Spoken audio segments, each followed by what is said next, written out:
दोस्तों नमस्कार, आप देख रहे हैं सजग संसार। जिस प्रकार से तमाम तस्वीरें हमने आपको दिखाई कि किस प्रकार से एग्ज़ाम देने के बाद उन बच्चों को, उन अभिभावकों को अपने बच्चों के टैलेंट के अंदर पता चलेगा कि आज तक उन बच्चों ने जिस स्कूल के अंदर गए हैं, कहाँ तक क्या कुछ सीखा है। फाउंडेशन कोर्स के बारे में यहाँ के जो लोग हैं, वो इतना सोच नहीं पाते हैं। लेकिन आरईए सीनियर सेकेंडरी स्कूल डिघावा मंडी के अंदर आप फिलहाल मौजूद हैं और फाउंडर प्रताप सर हमारे साथ मौजूद हैं। इनसे बातचीत करते हैं कि आखिर 12th क्लास के बाद में सोचते थे लोग कि हम फाउंडेशन कोर्स के लिए बाहर भेजेंगे लोगों को, बच्चों को। लेकिन इन्होंने 6th क्लास से ही बच्चों की फाउंडेशन कोर्स की तैयारियाँ शुरू कर दी हैं। तो सबसे पहले चैनल पर स्वागत है। नमस्कार जी। ठीक हो? जी। तो सर क्या सोच करके फाउंडेशन कोर्स के बारे में सोचा आपने? 6th क्लास से ही शुरुआत कर दी है। अभिभावक या फिर दूसरे स्कूल 12th क्लास के बाद सोचते थे कि हम बाहर बच्चों को दिल्ली भेजेंगे, कोटा क्लासेस के अंदर भेजेंगे कि हमारा बच्चा वहाँ से आईआईटी की 2 साल के अंदर तैयारी करके एक जॉब प्राप्त कर लेगा। लेकिन 6th क्लास से जो बेस होगा, उसके बारे में क्या सोच करके और कब से शुरुआत की है सर? ये 6 क्लास से बेस बनेगा ना, तभी आगे चल के बच्चा कामयाब होगा। और बाहर बच्चे जा करके ज़्यादातर मैंने देखा है, सुना भी है कि वो बर्बाद हो रहे हैं। तो इसलिए मैंने सोचा कि भाई बाहर जाने की बजाय बच्चा यहाँ रहे और यहीं वो आईआईटी, पीएमटी की कोचिंग करे तो अच्छा रहेगा। पेरेंट्स की नज़र में रहेगा, हमारी नज़र में भी रहेगा और वो अच्छी प्रोग्रेस भी करेगा। बिल्कुल। सबसे अहम बात ये हो जाती है कि जब बच्चे की देख-रेख अभिभावक समय-समय पे कर ले, तो शायद उसकी गलत आदतों का भी पता चल जाता है कि बच्चा सही दिशा में जा रहा है या नहीं जा रहा है। और आस-पास होने का ये भी बेनिफिट मिल जाता है कि हम भी पेरेंट्स को समय-समय पे विज़िट करवाने के लिए भी बोल सकते हैं। बाहर जा रहे हैं, ये बात आपने सही बोली कि बहुत सारे बच्चे हैं, वो दूसरी दिशा में भी चले जाते हैं और 2 से 3 साल एजुकेशन पूरी कर पाते हैं, नहीं कर पाते, लेकिन बाद में आते हैं, लाखों रुपए पेरेंट्स का लगवा देते हैं, सुसाइड कर लेते हैं। तो जब शुरुआत की थी आज से 40 वर्ष पहले, क्या सोच करके और आज यहाँ तक पहुँचे हैं, कैसा लग रहा है सर? क्या सोच करके शुरुआत की?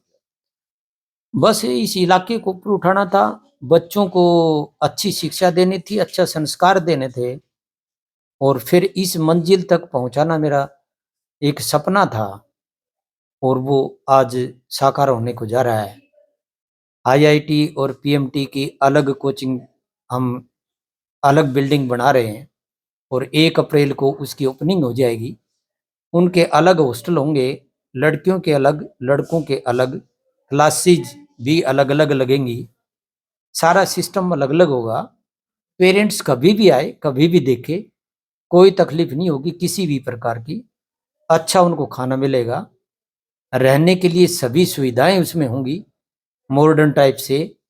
एसी क्लासरूम होंगे, एसी हॉस्टल होगा, तो सभी सुविधाएँ जो बाहर ले रहे हैं बच्चे जा कर के, वो हम यहाँ देंगे। और देख रेख के लिए पेरेंट्स कभी भी आए, 24 घंटे उसके दरवाजे खुले हैं। बच्चा सुरक्षित महसूस करेगा, अच्छा वातावरण देंगे उनको पढ़ाई का और पढ़ाई पे ही फोकस है हमारा ज़्यादा। बिल्कुल, यही चीज़ें शायद रह जाती थी, इसीलिए पेरेंट्स दूर भागता था। कहीं न कहीं फैसिलिटीज़ जो लोग हैं, आज फैसिलिटी की तरफ लोग देख रहे हैं कि फैसिलिटी भी होनी चाहिए और साथ-साथ में एजुकेशन भी होनी चाहिए। एक चीज़ और पूछूँगा सर, जैसे 10th क्लास तक बच्चा होता है, उसका दिमाग थोड़ा-सा मैच्योर नहीं होता, लेकिन जैसे ही बच्चा 11th क्लास में आता है, तो वो अपने आप को थोड़ा-सा ऊपर मान लेता है। ख़ास करके जो युवा हैं, जो 15 साल, 16 साल के बाद में ऊपर उठ जाते हैं, तो कहीं न कहीं थोड़ा-सा माइंड में अलग आ जाता है। अनुशासन के बारे में अच्छा सुना है आपने। उनको कैसे हैंडल कर पाते हैं सर?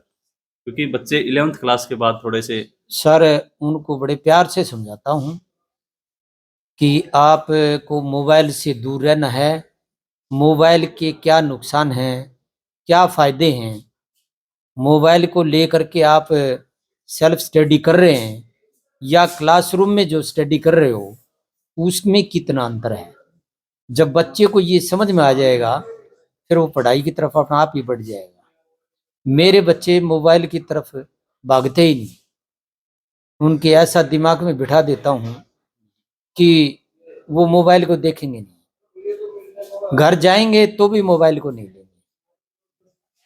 ये भी चीज़ें तो ज़रूरी है सर। हाँ, सोशल मीडिया से मैं उनको बाहर रख रहा हूँ एक बार, ताकि बच्चा अच्छे से उसके बारे में मैच्योर हो जाए। अनमैच्योरिटी में बच्चा मार खाता है, और यही कारण है कि बच्चे बाहर जा करके और वो बर्बाद हो जाते हैं। 2% ही बच्चे कामयाब होते हैं, 98% बर्बादी की तरफ जाते हैं।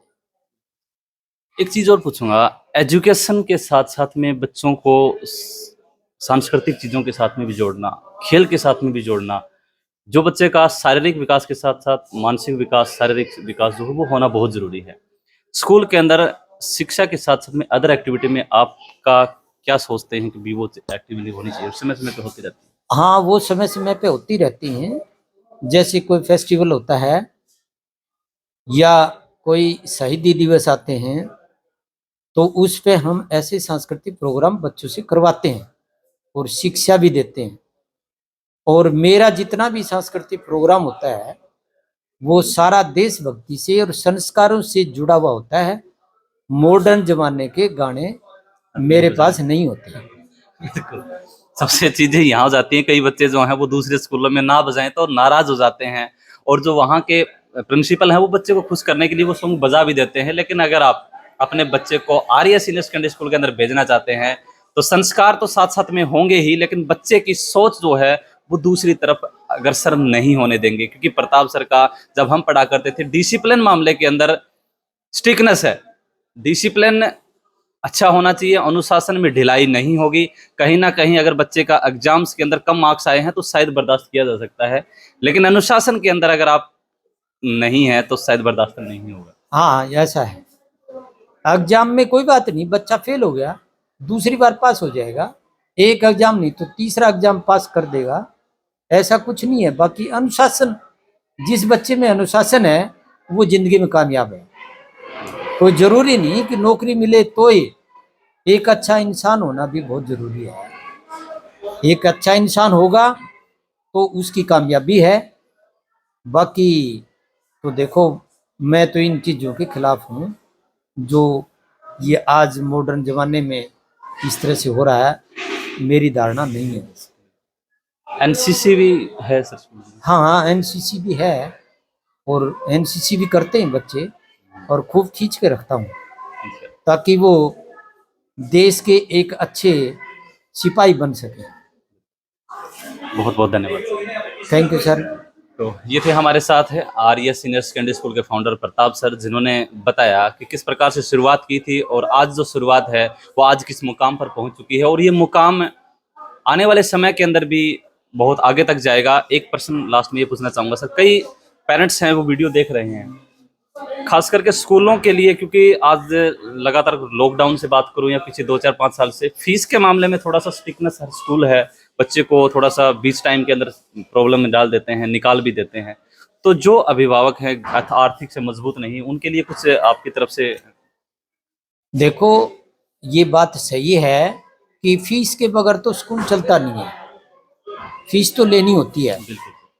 बाकी उसकी आर्थिक स्थिति देखी जाती है, उसका पेरेंट्स नहीं अफोर्ड कर पाता, दे नहीं पाता, तो उसको 1 साल की छूट होती है।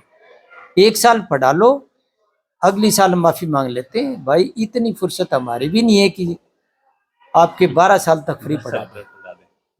बिल्कुल, देखो हर अभिभावक इतना भी मतलब मजबूर नहीं है कि वो अपने बच्चे के लिए ज़्यादा ना कहूँ तो 20 से 30 हज़ार रुपये साल में एडजस्ट नहीं कर पाता है। हर एक अभिभावक को बस इतना सा ही होता है कि समय समय के ऊपर अगर फीस एडजस्ट भी हो जाती है तो आगे दिक्कत भी नहीं आती है। आप देख रहे थे सजग संसार। धन्यवाद। जय हिंद, जय भारत।